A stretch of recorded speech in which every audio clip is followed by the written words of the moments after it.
Hello student. In today's lecture, this is the very first lecture of your computer architecture.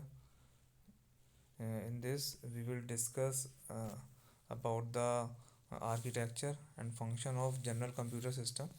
ठीक है, जिसके अंदर हम ALUs के बारे में पढ़ेंगे, कंट्रोल यूनिट्स के बारे में पढ़ेंगे, रजिस्टर्स के बारे में पढ़ेंगे, इनपुट आउटपुट्स के बारे में पढ़ेंगे, मेमोरी के बारे में पढ़ेंगे और हम पढ़ेंगे आपके आउटपुट डिवाइसेस के बारे में। ठीक है, तो सबसे पहले कंप्यूटर ऑर्गेनाइजेशन। ठीक है, जैसे कि इसमें लिखा है, it refers to the operational units and their interconnection that realize the architecture specification. ठीक है, it describe the function of and design of various units of digital computer that store and process information. ठीक है, basically computer organisation के अंदर हम बात करते हैं, कंप्यूटर आर्किटेक्चर के अंदर बात करते हैं उसके इंटरनल कंपोनेंट्स के बारे में, वो किस तरीके से डिज़ाइन होते हैं, किस तरीके से वो फंक्शनिंग करते हैं।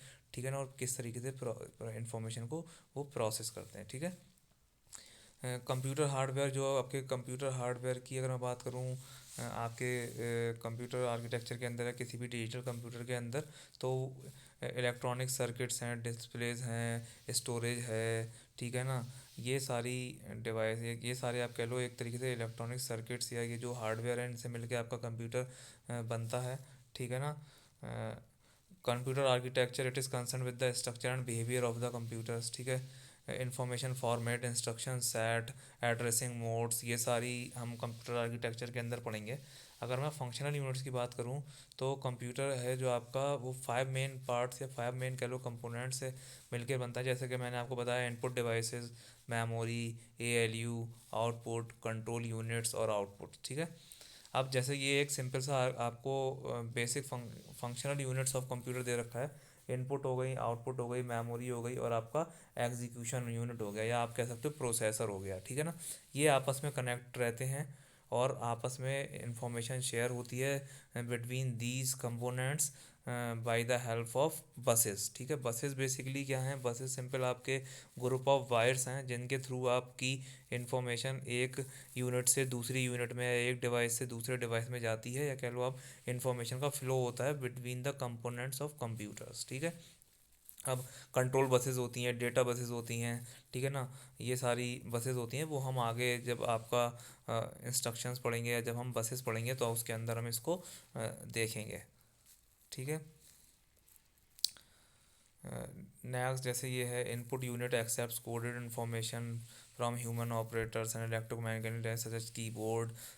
जो आप इनपुट देते हो, ठीक है, कंप्यूटर को, या तो वो किसी डिवाइस, मतलब आप कीबोर्ड के थ्रू दोगे या जॉयस्टिक के थ्रू दोगे।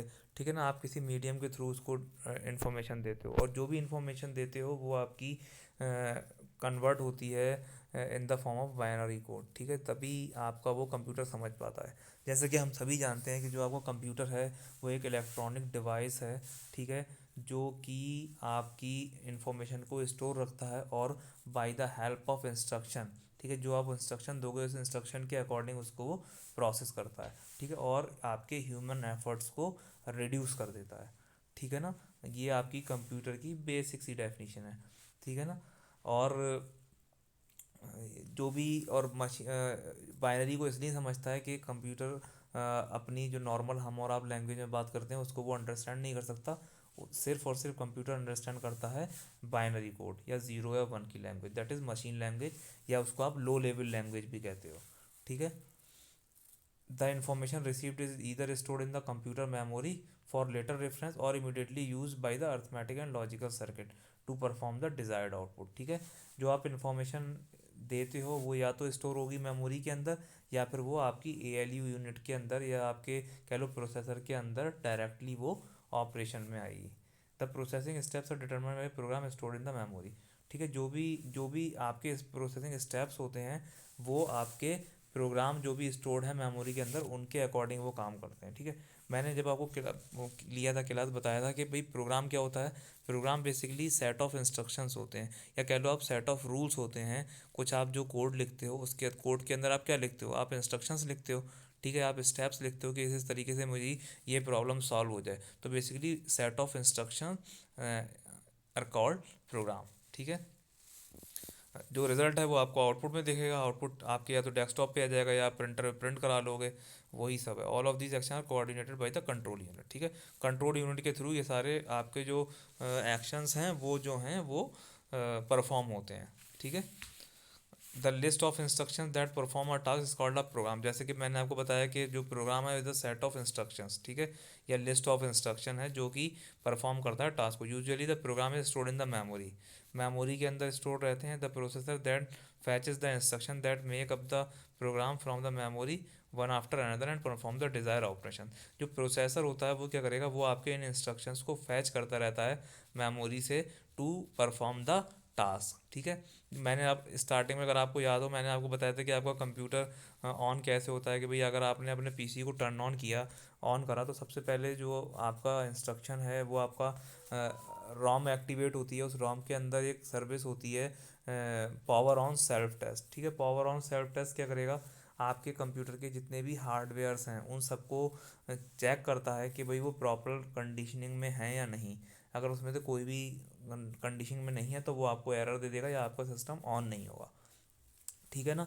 मैंने आपको एक चीज़ और भी बताई थी कि भाई विदाउट रैम आपका कंप्यूटर ऑन नहीं होगा। रीज़न बीइंग कि उस सब जब भी कभी आप अपने सिस्टम को ऑन करते हो तो सबसे पहले जो भी आपकी इन्फॉर्मेशन है या जो भी आपका ऑपरेटिंग सिस्टम है वो आपकी रैम के ऊपर लोड होता है, ठीक है। अगर आपकी रैम लूज़ है, आपके कंप्यूटर के अंदर रैम नहीं है, तो आपका प्रोग्राम जो है वो स्टार्ट नहीं होगा। क्योंकि किसी भी कंप्यूटर के अंदर किसी भी प्रोग्राम को एग्जीक्यूट होने के लिए या किसी भी प्रोसेस को एग्जीक्यूट होने के लिए ये ज़रूरी है कि वो पहले रैम के ऊपर लोड हो, उसके बाद उसको वो प्रोसेस आपका जो सेकेंडरी मेमोरी होती है, जो आपका प्रोसेसर इन्फॉर्मेशन को फैच करेगा या इंस्ट्रक्शन को फैच करेगा, वो डायरेक्ट आपके हार्ड डिस्क से नहीं करेगा। बिकॉज हार्ड डिस्क जो है आपकी सेकेंडरी मेमोरी है, और सेकेंडरी मेमोरी कभी भी डायरेक्टली एक्सेसिबल नहीं होती हैं।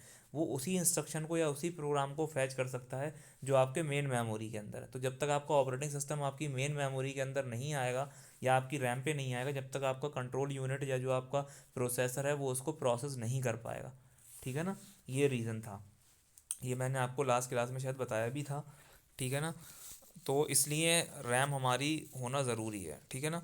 अब आता है इनपुट यूनिट के। अब आपका स्टार्ट हो गया यहाँ से आर्किटेक्चर की जो पार्ट्स है वो। इनपुट यूनिट क्या है, input unit computer accept coded information through input units which read the code, which read the data, ठीक है। जो भी आप इन्फॉर्मेशन देते हो या जो भी मैं कीबोर्ड पे कुछ मैंने टाइप करा, वो जो मैं टाइप करता हूँ वो इंस्ट्रक्शंस के तौर पे आपके कंप्यूटर के अंदर जाता है, ठीक है ना। तो जो भी आप इंस्ट्रक्शंस दोगे या जो भी आप कुछ उसको इनपुट देते हो, वो with the help of keyboard देते हो या with the help of input devices देते हो, ठीक है। इनपुट डिवाइसेस आपकी कौन कौन सी हो गई, जैसे आपकी जॉयस्टिक हो गई, ट्रैक बॉल हो गई, माउसेज हो गए, माइक्रोफोन्स हो गए, कीबोर्ड हो गया, these are all input devices, ठीक है।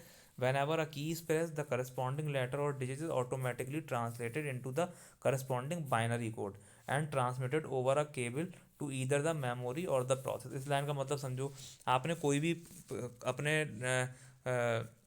कीबोर्ड के ऊपर आपने कोई भी की प्रेस की, ठीक है। सपोज कर लो ए प्रेस की थी, कैपिटल ए, ठीक है। अब कैपिटल ए जो था उसका कुछ ना कुछ हर एक आपके जो कीवर्ड्स होते हैं, जो आपके ए बी सी डी है, capital small A B C D है, आपके 1 2 3 हैं, आपके कंप्यूटर के ऊपर जो आपके सिंबल्स होते हैं, स्टार हो गया, प्लस हो गया, ब्रैकेट हो गई, करली ब्रेसेस हो गई, ठीक है ना, और बड़ी ब्रेसेस हो गए आपके, ठीक है। जितने भी आपके सिंबल्स होते हैं, अंडरस्कोर हो गया, डैश हो गया, ठीक है, इन सब का अमेरिकन स्टैंडर्ड जो कोडिंग है या एस्काई वैल्यूज़ होती हैं, उन्होंने इसका कुछ ना कुछ वैल्यूज़ डिफाइन कर रखी हैं, न्यूमेरिकल वैल्यूज़, ठीक है।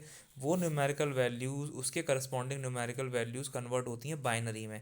फिर वो बाइनरी इन्फॉर्मेशन आपके कंप्यूटर प्रोसेसर के पास जाती है और कंप्यूटर उसको प्रोसेस करता है। क्योंकि एक तरफ हम ये कह रहे हैं कि अगर आपको याद है कि भाई कंप्यूटर जो है वो हाई लेवल लैंग्वेज को नहीं समझता, लो लेवल लैंग्वेज को समझता है, बट हम इनपुट जो उसे दे रहे हैं वो हम हाई लेवल फॉर्म में दे रहे हैं। तो कहीं ना कहीं कुछ ऐसा मीडियम होगा जो उस हाई लेवल लैंग्वेज को बाइनरी कोड में कन्वर्ट कर रहा होगा या मशीन कोड में कन्वर्ट कर रहा होगा, उसके बाद ही कंप्यूटर उसको समझ पाएगा, ठीक है। तो ये इस तरीके से आपकी जो है इनपुट जो है आप देते हो वो कन्वर्ट होती है उसके करस्पॉन्डिंग बाइनरी कोड में, और वो बाइनरी इन्फॉर्मेशन आपकी जाती है कहाँ पर, आपके कंप्यूटर के पास। तो उसको कंप्यूटर या आपका प्रोसेसर जो है प्रोसेस करता है और अंडरस्टैंड करता है कि भाई सामने वाले बंदे ने जो मुझे इनपुट दी है वो इनपुट बेसिकली है क्या, ठीक है। ऐसे ही जैसे आप सी के अंदर प्रोग्राम करते हो, तो सी के अंदर प्रोग्रामिंग के अंदर आपने प्रोग्राम लिखा, वो प्रोग्राम आप लिखते हो इंग्लिश लैंग्वेज के अंदर जिस जो आपको रीड होती है। बट कंपाइलर क्या करता है, वहाँ पर एक चीज़ होती है कंपाइलर, वो क्या करेगी, आपकी उस हाई लेवल लैंग्वेज में जो आपने प्रोग्राम लिखा है, जो आपने इंग्लिश लेवल लैंग्वेज में प्रोग्राम लिखा है, वो उसको कन्वर्ट करता है बाइनरी कोड में या ऑब्जेक्ट कोड के अंदर। ठीक है, ऑब्जेक्ट कोड को आप बाइनरी कोड भी कह सकते हो। ठीक है, ऑब्जेक्ट कोड के अंदर कन्वर्ट करता है, that is in binary form. और वो बाइनरी फॉर्म जो है वो प्रोसेस होती है आपके सीपीयू के अंदर, और आपको कुछ ना कुछ result according to your instructions आपको मिल जाता है। ठीक है, जिस चीज़ के लिए भी आपने प्रोग्राम लिखा होता है, अगर उसके अंदर कोई एरर नहीं है तो वो आपको आपका रिजल्ट डिस्प्ले कर देगा, या आपसे कुछ इनपुट मांगेगा, उस इनपुट के अकॉर्डिंग वो आपको आपके रिजल्ट को डिस्प्ले कर देगा। यानी कि आपका जो प्रोग्राम है, अगर कोई एरर नहीं है तो वो एग्जीक्यूट हो जाएगा। ठीक है, इस लेक्चर के अंदर अभी हम इतना ही करते हैं। मैंने आपसे इनपुट डिवाइसेस डिस्कस कर ली हैं, आगे मैं मेमोरी यूनिट और आपका arithmetic logic unit, control unit हम नेक्स्ट लेक्चर में कंटिन्यू करेंगे। Thank you, thank you.